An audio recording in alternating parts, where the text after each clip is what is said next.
5 வருஷமாக தமிழ்நாட்டு மக்கள் ஸ்டாலினை எத்தனையோ கேள்வி கேட்டுக்கிட்டு இருக்காங்க.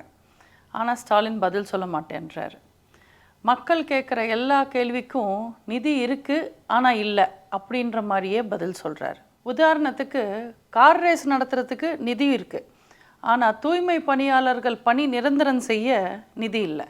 அப்பாவோட எழுதாத பேனாவுக்கு கடலில் சிலை வைக்கிறதுக்கு நிதி இருக்குது, ஆனால் கல்வி கடன் தள்ளுபடி செய்கிறதுக்கு நிதி இல்லை.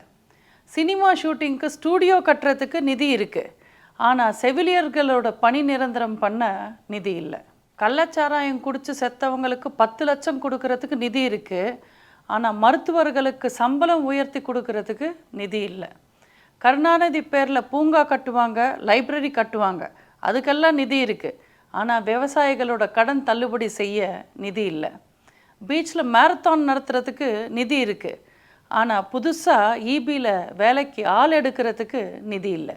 ஊருக்கு தமிழ் சங்கமம் நடத்துறதுக்கு நிதி இருக்குது, ஆனால் புது ஆசிரியர்களை நியமிக்கிறதுக்கு நிதி இல்லை.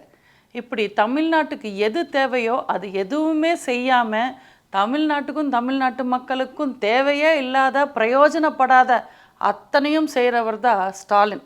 இந்த ஸ்டாலினும் நமக்கு வேணாம், இந்த திராவிட மாடலும் நமக்கு வேணாம்.